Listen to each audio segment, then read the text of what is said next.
For decades, Putin's regime tried to transform true history of the Second World War into a toxic myth of Great Patriotic War, victory in which belongs purely to Russians.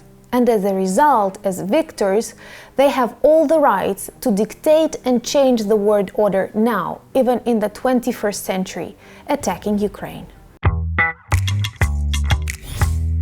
We all know that one of the greatest tragedies of the 20th century started in 1939 and finished in 1945. It was the Second World War. This term is used all over the world and in histories of every country. Apart from Soviet Union, today many post-Soviet countries and of course Russia. In Russia it is common to call the Second World War in a different form – Великая Отечественная война, which can be translated as the Great Patriotic War, different from the popular phrases in global history, or at least the Eastern Front that we can often come across in history books. What is that? Why? The problem is that for Soviet Union the war did not start in 1939, it started in 1941. And it is not ignorance or indifference. Even today on war memorials all over ex-Soviet Union you can come across these dates, 1941, 1945. Why? Because at the beginning of the Second World War, Soviet Union and Nazi Germany were collaborators.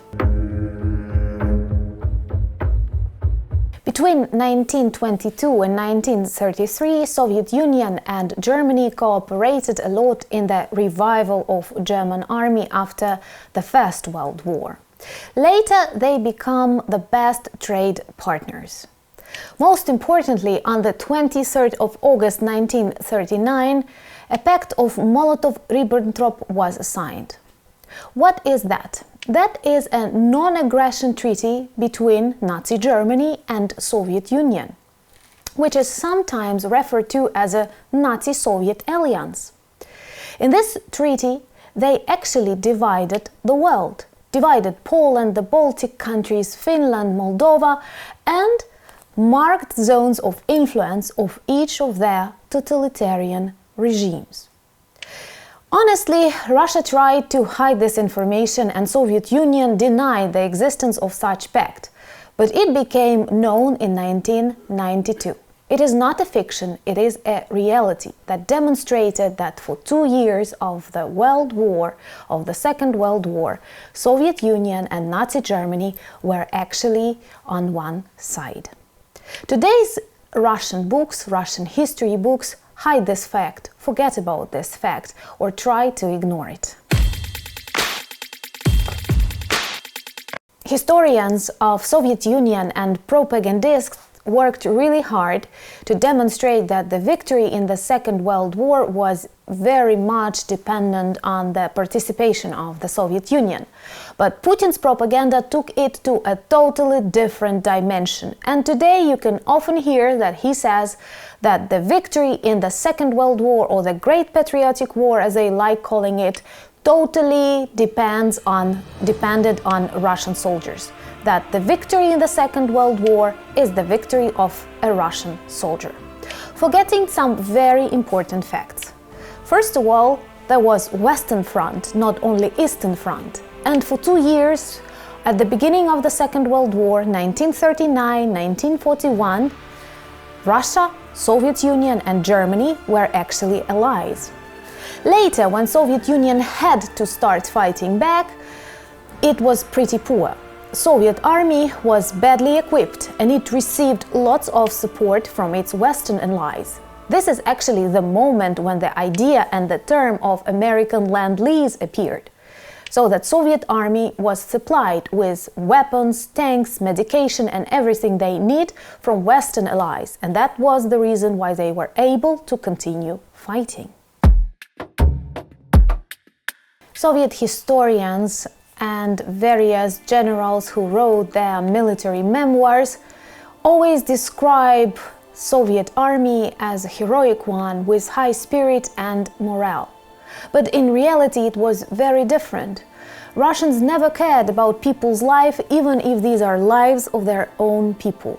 That's why they were ready to sacrifice hundreds of thousands of their soldiers for the sake of some very illustrative victory, and especially trying to mark with them specific Soviet communist dates. For example, it was very important for them to take Berlin before Western allies, and they were ready to sacrifice thousands of soldiers just to be the first one on Reichstag. Another problem is that, speaking about the heroes of the Second World War, they typically speak about Russians, forgetting that Soviet army consisted of other peoples. For example, among the most heroic nations that were a part of Soviet army, we may find Ukrainians, Georgians, and Jews.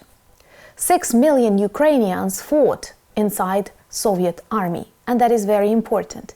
Every fifth hero of the Second World War was Ukrainian. And it is also true about other nations, people from Belarus, people from Georgia, people from Moldova, and many, many others. It is a great sin to forget about their important role in this tragedy and in this victory. Можем повторить. We can repeat. Is a phrase that you can often hear on Russian victory parades that they also celebrate apart from the rest of the world, not on the 8th of May, but on the 9th of May. These parades turned into victory craziness, also known as Победобесие. But I believe everyone who lived through war knows that a person who truly understands the tragedy of these times will never say we can repeat. In contrast, we say never again. And in Ukraine, we constantly repeat never again. But first, we have to win in this war. My name is Anna, and together we witness how toxic Soviet myths destroy modern totalitarian Russia.